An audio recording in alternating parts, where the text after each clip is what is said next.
بسم اللہ الرحمن الرحیم نحمدہ ونصلی ونسلم علی رسولہ الکریم اما بعد۔ ہمارا آج کا سبق تیمم کے بارے میں۔ تیمم کل ہم نے ابتدا کر دی تھی اور اس کے اندر بنیادی باتیں ہم نے سمجھ لی تھی کہ تیمم کی کے حوالے سے چیزیں ہیں۔ اب دیکھیے تیمم کے صحیح ہونے کی شرائط ہیں۔ بنیادی طور پر یہ پہلی چیز نیت کی ہم نے ذکر کی تھی۔ دیکھیے جی،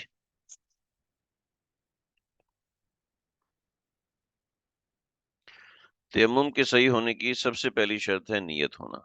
جیسے میں نے پہلے ذکر کیا تھا، تیمم کا لفظی مطلب ہی فتیمموا صعیدا طیبا، یعنی فتیمموا کا مطلب ہے نیت کرنا۔ تو تیمم کے اندر نیت فرض ہے جی۔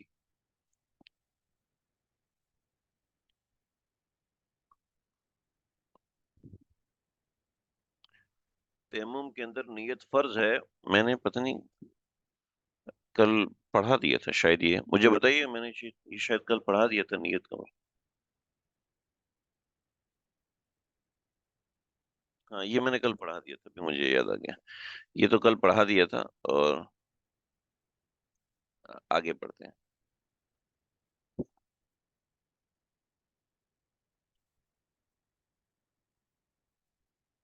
جی ٹھیک ہے، جزاک اللہ۔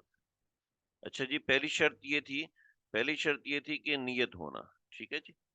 دوسری شرط ہے پانی کے استعمال کرنے پر قادر نہ ہونا، ٹھیک ہے۔ پانی پر استعمال کرنے پہ قادر نہ ہونے کی مختلف صورتیں ہیں، ہر صورت ہم الگ سے پڑھیں گے۔ دیکھیے جی، پہلی صورت یہ ہے پانی پر قادر نہ ہونے کی کہ کوئی بندہ سفر میں ہے، ٹھیک ہے جی۔ اب سفر کے اندر جو معاملات ہیں وہ اور ہوتے ہیں۔ اچھا، تیمم عام طور پر ہوتا ہی سفر میں ہے، شہر کے اندر کسی ایسی معاملہ ہوتا ہے، ابھی میں بتاتا ہوں۔ علم نہ ہونے یا دور ہونے کی وجہ سے پانی پر قدرت نہ ہونا۔ اگر کوئی جنگل میں ہے، بالکل معلوم نہیں کہ پانی کہاں ہے، اور نہ وہاں کوئی ایسا آدمی ہے جس سے پوچھ سکے، تو ایسی صورتحال میں تیمم کرنا جائز ہے۔ اگر کوئی آدمی مل گیا، اس نے 1 میل شرعی کے اندر پانی کا پتہ بتایا، اور غالب گمان ہو کہ یہ بندہ سچا ہے، یہ آدمی تو نہیں ملا لیکن کسی نشانی سے خود اس کا دل کہتا ہے، جس سے کوئی پرندہ وغیرہ اڑ رہا ہے، ٹھیک ہے، کوئی پرندہ اڑ رہا ہے تو اندازہ ہو جاتا ہے کہ پانی یہاں پر ہوگا۔ آج کے زمانے میں کیونکہ ہمیں اس چیز کا اندازہ نہیں ہے، لیکن اللہ نہ کرے کسی کے اوپر ایسی صورت آتی ہے تو وہ اللہ رب العزت حالات سے خود ہی انسان کو سمجھا دیتے ہیں۔ تو کہ دل کہتے کہ 1 میل شرعی کے اندر کہیں نہ کہیں پانی موجود ہے، تو پانی کا اس قدر تلاش کرنا کہ اس کو اور اس کے ساتھیوں کو کسی بھی قسم کی تکلیف اور حرج نہ ہو، یہ ضروری ہے۔ بغیر ڈھونڈے تیمم کرنا درست نہیں ہے۔ اور اگر خوب یقین ہو کہ پانی 1 میل کے اندر ہے تو پانی تلاش کر کے وضو کرنا واجب ہے، ٹھیک۔ یہ بنیادی بات ہے اس کے اندر، اس کو ذرا سمجھیے۔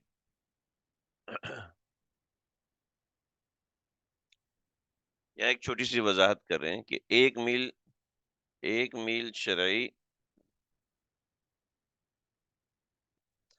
ایک شرعی میل انگریزی سے ذرا زیادہ ہوتا ہے، یعنی انگریزی کا 1 میل پورا اور 8واں حصہ، یہ مل کر 1 میل شرعی ہوتا ہے۔ تو میل شرعی 2000 گز اور میل انگریزی 1760 1760 گز کا ہوتا ہے۔ کلومیٹر کے لحاظ سے میل شرعی 1 کلومیٹر اور 828.800 کلومیٹر ہوتا ہے۔ تو انگریزی میل 1.6 کلومیٹر کا ہوتا ہے، ٹھیک۔ تو یہ ہم کہتے ہیں نا وہ 48 میل کا سفر ہے، 48 میل کا سفر جو ہے وہ آج کل بنتا ہے 78.5، 78.6، تو وہ اسی حساب سے بن رہا ہوتا ہے۔ اس کو ذرا سمجھ لیجئے، کیونکہ آگے ہو سکتا ہے یہ مسئلے اس طرح کے آپ کے سامنے آئیں گے، تو آپ کو اندازہ ہونا چاہیے۔ لا الہ الا اللہ، استغفر اللہ۔ اگر پانی کا پتہ چل گیا کہ 1 میل دور ہے تو اتنی دور جا کے پانی لانا واجب نہیں، بلکہ تیمم کرنا درست ہے۔ یعنی 1 میل سے دور کا پتہ چل گیا، یعنی پتہ چل گیا کہ یہاں قریب میں نہیں ہے بلکہ 1 میل دور ہے پانی، ٹھیک ہے، تو اب تیمم کر لینا درست ہے۔ اگر کوئی آبادی سے 1 میل کے فاصلے پر ہو اور 1 میل سے قریب کہیں پانی نہ ملے تو بھی تیمم کر لینا چاہیے، چاہے مسافر ہو یا مسافر نہ ہو۔ ویسے ہی تھوڑی دور جا کر جانے کے لیے نکلا ہو تو تب بھی کر لینا چاہیے، یعنی اس میں ایک بات بالکل واضح ہوگی۔ ٹھیک۔ پانی اتنا ہو کہ صرف ایک دفعہ چہرہ، دونوں ہاتھ اور دونوں پاؤں دھو سکے تو تیمم کرنا درست نہیں ہے۔ ٹھیک۔ بلکہ ایک ایک دفعہ ان اعضاء کو دھوئے، سر کا مسح کرے، کلی وغیرہ وضو کی سنتیں چھوڑ دے۔ اگر اتنا بھی نہ ہو تو تیمم، یعنی پانی بالکل ہے لیکن وہ 1 گلاس ہے، 1 گلاس پانی ہے، آپ سے آپ کیا کچھ کریں گے؟ ٹھیک ہے، تو یہاں پر ایک بات واضح ہوگی۔ اگر کسی میدان میں تیمم کر کے نماز پڑھ لی، وہاں پانی قریب بھی تھا لیکن خبر نہ تھی، تو تیمم اور نماز دونوں درست ہیں۔ معلوم ہونے کے بعد نماز دہرانا ضروری نہیں ہے، اہم مسئلہ ہے، اس کو نوٹ ذہن میں رکھ لیجیے گا۔ آگے چل کر پانی ملنے کی امید ہو تو بہتر ہے اول وقت میں نماز نہ پڑھیں، بلکہ پانی کا انتظار کریں، لیکن اتنی دیر نہ کریں کہ وقت مکروہ شروع ہو جائے۔ یعنی عشاء کی نماز رات 12 بجے کے بعد مؤخر کرنا مکروہ ہے۔ اسی طریقے عصر کی نماز مغرب سے 20 منٹ پہلے تک موقوف کرنا مکروہ ہے، ٹھیک ہے، تو اس کو کہتے ہیں مکروہ وقت۔ ٹھیک ہے، فجر کا وقت فجر سے 2 منٹ پہلے پڑھنا یہ مناسب نہیں ہے، ٹھیک ہے، تو مکروہ وقت شروع ہو جائے، اگر پانی کا انتظار نہیں کیا، اول وقت میں نماز پڑھ لی، تب بھی نماز ہو جائے گی۔ سامان میں اوہ اوہ اوہ،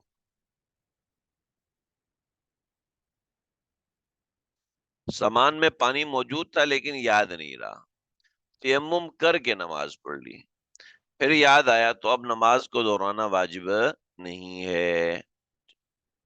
انتظام نہ ہونے کی وجہ سے قادر نہ ہو، دیکھیے جی، کنویں سے پانی نکالنے کی کوئی چیز نہیں، نہ کوئی کپڑا ہو جس سے کنویں میں ڈال کر تر کر لے اور اسے نچوڑ کر وضو کرے، یا پانی مٹکے وغیرہ میں ہو اور کوئی چیز نکالنے کی نہ ہو اور مٹکا جھکا کر ابھی پانی نہ لے سکتا ہو اور ہاتھ نجس ہو، کوئی شخص دوسرا ایسا بھی نہ ہو جو پانی نکال کر دے، اس کا ہاتھ دھلا دے، ایسی حالت میں تیمم کرنا درست ہے۔ علامہ شامی نے ایک مسئلہ لکھا ہے، کسی کے ہاتھ ناپاک، وہ پانی میں ہاتھ ڈالے گا تو پانی ناپاک ہو جائے گا، اور پانی وہی ایک بالٹی ہے اس کے سامنے رکھا ہوا، تو اب کیا کرے؟ کیا ایسی حالت میں تیمم کر لے کیونکہ ہاتھ پانی جیسے ہی ڈالے گا تو سارا پانی ناپاک ہو جائے گا؟ کا بہت آسان طریقہ ہے، منہ ڈالے اس پانی کے اندر اور اس منہ سے کلی کرے اور کلی کر کے ہاتھ دھو لے اور ہاتھ دھو کے اب جو ہے اس پانی کو استعمال کرے، تو یعنی حتی الامکان جہاں تک ممکن ہو اس پانی کو استعمال کرے اور اس طریقے سے کرے۔ لا الہ الا اللہ۔ اگر پانی بکتا ہے تو اگر کسی کے پاس قیمت نہ ہو تو تیمم کر لینا درست ہے، اگر پاس قیمت ہو اور راستے میں کرائے وغیرہ کی ضرورت پڑے گی تو اس سے زیادہ بھی ہو تو اس سے اور کرائے کی ضرورت پڑے گی، اس سے زیادہ بھی ہو تو خریدنا واجب ہے۔ یعنی آپ کو مسائل کا فہم دیا جا رہا ہے کہ مسئلہ کس طریقے سے ہو سکتا ہے اور کیا کیا معاملہ ہو سکتا ہے، اس میں آپ کو بنیاد سمجھائی جا رہی ہے، اور امید ہے کہ بات آپ کو بنیاد آپ کو سمجھ میں آ رہی ہوگی کہ کیا چیز ہے کہ آپ کے اوپر شریعت نے بوجھ نہیں ڈالا، ہمارے اوپر شریعت نے بوجھ نہیں ڈالا کہ بھئی یہی صورت ہے اور اسی صورت کو اختیار کرنا ہے، بلکہ اس میں جو جو رعایتیں مل رہی ہیں وہ فہم مسئلہ ہمیں دیا جا رہا ہے۔ اگر راستے میں کنواں تو مل گیا مگر لوٹا رسی پاس نہیں، اس لیے کنویں سے پانی نکال نہیں سکتا، نہ کسی اور سے مانگ سکتا ہے، تو تیمم کرنا درست ہے۔ ٹھیک۔ اگر سفر میں کسی اور کے پاس پانی ہو اور دل میں سوچے آ، اپنے دل میں سوچے اگر غالب گمان ہو کہ پانی مانگنے پر پانی مل جائے گا تو بغیر مانگے ہوئے تیمم کرنا درست نہیں۔ اگر یہ گمان ہو کہ مانگنے سے وہ شخص پانی نہیں دے گا تو بغیر مانگے بھی تیمم کر لے، نماز پڑھ لینا درست ہے۔ اس کو کہتے ہیں تحری کرنا۔ تحری کرنا یعنی دل کے اندر انسان سوچے کہ آیا ملے گا نہیں ملے گا، لیکن اگر نماز کے بعد اس سے پانی مانگا اور اس نے دے دیا تو اب نماز دہرانا پڑے گی۔ ٹھیک ہے۔ اگلا مسئلہ، یہی مسئلہ سب سے اہم ہے اور یہ مسئلہ سب کی ضرورت ہوتا ہے، وہ یہ ہے کہ اگر بیماری کی وجہ سے پانی نقصان کرتا ہو، اگر وضو یا غسل کرے گا تو بیماری بڑھ جائے گی یا ٹھیک ہونے میں دیر لگے گی، تب بھی تیمم درست ہے۔ لیکن اگر ٹھنڈا پانی نقصان کرتا ہو، گرم پانی نقصان نہ کرتا ہو تو گرم پانی سے غسل کرنا واجب ہے۔ البتہ اگر ایسی جگہ ہے کہ گرم پانی نہیں مل سکتا تو تیمم کرنا درست ہے۔ ٹھیک، یعنی گھر میں گرم پانی کرنا ممکنات میں سے ہے تو اب اس کو گرم کر کے ہی استعمال کریں، اس کے لیے تیمم کی اجازت نہیں۔ اگر کہیں برف باری ہو رہی ہو اور اتنی سردی پڑتی ہو کہ نہانے سے مر جانے یا بیمار ہونے کا خوف ہو، اور رضائی لحاف وغیرہ کوئی ایسی چیز بھی نہیں کہ نہانے کے بعد اس میں خود کو گرم کر لے، تو ایسی مجبوری کی حالت میں تیمم کرنا درست ہے۔ ہمارے پاس تو اتنا مسئلہ نہیں ہے، لیکن سائبیریا اور چائنا کے وہ علاقے جہاں پر ٹوٹی سے نکلتا ہوا پانی بھی جم جاتا ہے، پانی ٹونٹی سے نکلنا ہی بند ہو جاتا ہے کہ وہ نالیوں میں جم جاتا ہے۔ کوئٹہ کے علاقے ہیں، زیارت کے علاقے ہیں جہاں پر بیٹھنا ہی ممکن نہیں ہوتا، تو ان لوگوں کے لیے مسئلے بڑے اہم ہیں۔ اگر کسی کے آدھے سے زیادہ بدن پر زخم ہو، چیچک نکلی ہو، نہانا تو نہانا واجب نہیں بلکہ تیمم کر لے۔ اگر غسل سے نقصان کا اندیشہ ہو اور وضو سے نقصان کا اندیشہ نہ ہو تو غسل کے لیے تیمم کرے، پھر اگر غسل کے تیمم کے بعد وضو ٹوٹ جائے تو وضو کے لیے تیمم نہ کرے بلکہ وضو ہی کرے۔ کتنا زبردست اور اہم مسئلہ ہے۔ اگر غسل کے تیمم سے پہلے وضو توڑنے والی کوئی بات پائی گئی اور پھر غسل کا تیمم کیا ہو تو یہی تیمم غسل اور وضو دونوں کے لیے بھی کافی ہے۔ وہی تو بات واضح ہوگی۔ سبھی چند اہم باتیں ہیں، اللہ نہ کرے ایسا موقع کسی کی زندگی میں آئے، لیکن ساری بات ہے مسائل آپ کو پتہ ہونے چاہیے۔ وہ مسائل موقع نہ بھی آئے، زندگی بھر اس مسئلے کی ضرورت نہیں پڑتی ہے، لیکن ایٹ لیسٹ ہمیں یہ پتہ ہو کہ ہمیں شریعت کے اس مسئلے کا علم ہے، یہ ہماری تسلی ہے۔ اگر کسی کے پاس پانی تو ہے لیکن راستہ ایسا ہے کہ مزید پانی نہیں مل سکتا، راستے میں پیاس کے مارے تکلیف اور ہلاکت کا خوف ہے تو وضو نہ کرے، تیمم کر لینا درست ہے۔ اگر پانی قریب ہے لیکن سانپ وغیرہ یا کوئی جانور دشمن پانی کے پاس ہے جس کی وجہ سے پانی نہیں مل سکتا تو تیمم درست ہے۔ مگرمچھ بیٹھا ہوا ہے جی، اور آپ جناب تھوڑی دور بیٹھے ہیں تو کس طریقے سے جائیں گے؟ اور دریا کے کنارے مگرمچھ بیٹھا ہوا ہے تو ڈر ہے کہ وہ مگرمچھ کھا جائے گا، یا ندی ہے لیکن وہاں پر مگرمچھ بہت زیادہ ہوتے ہیں، ڈر ہے کہ اگر ریل سے اترے گا تو ریل چل پڑے گی اور ریل میں پانی موجود نہیں، تب بھی تیمم درست ہے۔ نماز فوت ہونے کا خوف جس کا بدل نہ ہو، یہ بھی اہم چیز ہے۔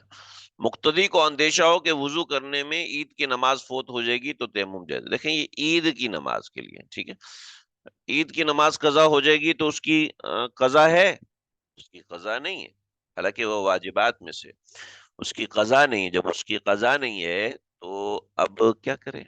اب تیمم کر کے پڑھ لیں۔ لیکن جمعے کی نماز کا ایسا مسئلہ ہے تو جمعے کی نماز کا خلیفہ ظہر کی نماز ہے، لہٰذا وہ نہیں کر سکتا۔ عید کی نماز میں اگر نماز شروع ہونے سے پہلے وقت نکل جانے کا ڈر نہ ہو تو امام کے لیے تیمم جائز نہیں، اگر وقت چلے جانے کا اندیشہ ہو تو تیمم جائز ہے، یہ امام کے لیے مسئلہ۔ مقتدی نے ان مسائل کو ذرا توجہ سے پڑھیں، ایک دفعہ توجہ سے پڑھیں گے کافی ہو جائے گا، صرف سن سن کے چیز یاد نہیں ہوتی، یہ بعد میں پڑھ لیں گے تو یاد ہو جائے گا، نہیں، کافی نہیں ہے۔ مقتدی نے وضو سے عید کی نماز شروع کی، پھر وضو ٹوٹ گیا، اب ڈر ہے کہ اگر وضو کرنے جائے گا تو جماعت نہ ملے گی، تیمم کر کے بنا کر لے، یعنی تیمم کر کے نماز میں شامل رہے، وہیں پر زمین پہ ہاتھ مارے، تیمم کرے اور تیمم کر کے نماز پڑھے، ادھر ادھر بھاگ کے نہ جائے۔